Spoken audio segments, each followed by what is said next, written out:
आप देख रहे हैं शहर क्राइम डिजिटल न्यूज चैनल। स्वागत है आपका शहर क्राइम न्यूज में और मैं हूं दिव्यांशी। आइए रुक करते हैं आज की खबरों की ओर। शहर क्राइम डिजिटल न्यूज चैनल। केंद्र सरकार के पूर्व मंत्री प्रदीप जैन आदित्य ने भाजपा सरकार के साथ मुख्यमंत्री और केंद्रीय कृषि मंत्री पर आरोप लगाए हैं, जहां उन्होंने कहा कि भाजपा के 17 वर्ष शासन में 70,000 किसानों ने आत्महत्या की है, प्याज ने रुलाया वहीं टमाटर ने लूटा है और देश का कृषि मंत्री वोट मांगने में मशगूल है।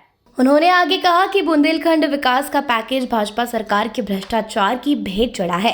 केंद्रीय मंत्री ज्योतिरादित्य सिंधिया पर भी हमला बोला और कहा कि चंबल का विकास महाराजाओं ने रोका, चंबल की धरती को वीर जननी बताया।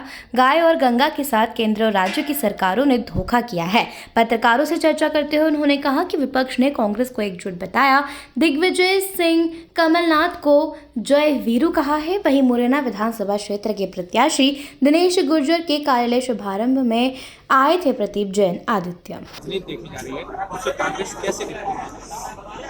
इतनी बड़ी संख्या में लोग कांग्रेस से टिकट मांग रहे थे, 4,000 से ज़्यादा आवेदक थे और हमें 230 टिकट बांटना थे।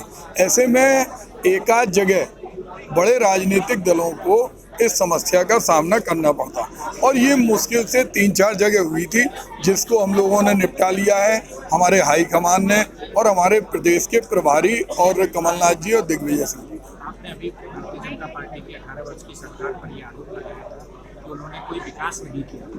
केंद्र सरकार में मंत्री रहते हुए मनमोहन सिंह सरकार ने बुंदेलखंड के लिए 700 करोड़ का एक प्रोजेक्ट किया था, राशि स्वीकृत की थी, लेकिन बुंदेलखंड की आज भी विकास से वो कैसे? देखिए, राज्य का विकास करने की जिम्मेदारी राज्य सरकार की होती है।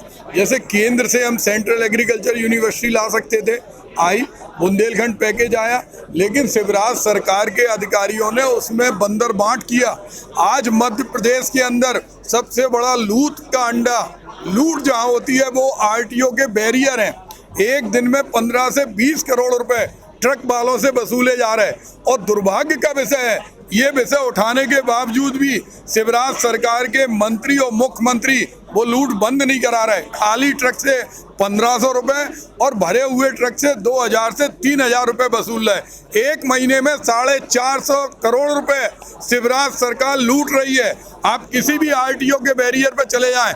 मैंने उस दिन ग्वालियर की पत्रकार वार्ता में कहा था, उनके नितिन गडकरी जो अमित शाह से वरिष्ठ मंत्री हैं, उन्होंने खुद पत्र लिखा कि मध्य प्रदेश के अंदर जो ट्रक ऑपरेटर, जिसका सीधा फर्क उपभोक्ता पे पड़ता है, दुकानदारों पे पड़ता है, अगर ट्रक वाला पैसे देगा तो व्यापारियों से वसूलेगा। आज वो लूट बंद नहीं हुई है। मैं आपको ये कहना चाहता हूँ कि जो ये सरकार है, ये सरकार को अपनी लूट बंद करना चाहिए। इनका समय पूरा हो गया और इनको जाने के पहले अपने पापों का प्रायश्चित करना चाहिए।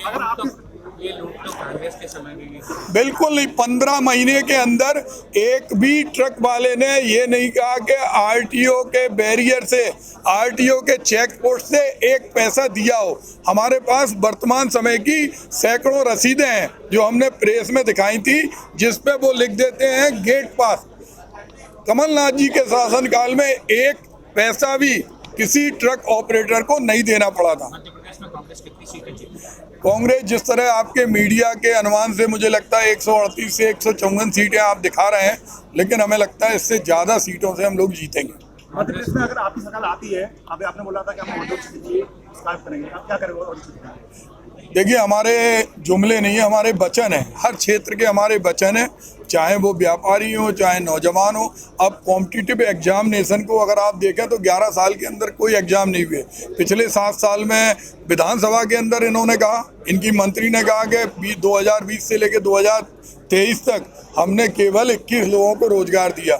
हम रोजगार के लिए जो कॉम्पिटिटिव एग्जाम कराएंगे, जिनमें 2 लाख भर्ती हमें प्राथमिकता से करना है, किसानों के कर्जे माफ करने के साथ, उसमें कोई कंपटीशन फीस नहीं लेंगे। कमलनाथ के बीच में कोई दूरी नहीं है, दोनों एक साथ हैं। जब विपक्ष के लोग कह रहे हैं कि वो जय वीरू हैं, राम श्याम हैं, तो आप खुद मान लीजिए वो तो खुद घबरा रहे हैं। इनसे ज़्यादा भ्रष्ट निकम्मा आदमी नहीं होगा। डूब रहे, डूबते समय उन्होंने पूरी भारत सरकार झोंक दी। आज देश का कृषि मंत्री चुनाव लड़ा, किसान मर रहे, किसान आत्महत्या कर रहे और कृषि मंत्री चुनाव लड़ा। कोई समस्या सुनेगा नहीं, वहाँ से इस्तीफा दे के लड़ते ना। अगर उनको इतना भरोसा था कि हम विधायक बन रहे हैं, तो देश की 130 करोड़ जनता, अन्नदाता सबसे बड़ा मंत्रालय होता, उस मंत्रालय को सुनना क्यों छोड़ा? आज अधिकारी हावी हो गए, क्या निर्णय कर रहे किसानों के साथ किसी को नहीं मालूम। प्याज आसमान पे जा रही, टमाटरों ने लूट लिया और कृषि मंत्री वोट मांगने में मकसूल है। धन्यवाद।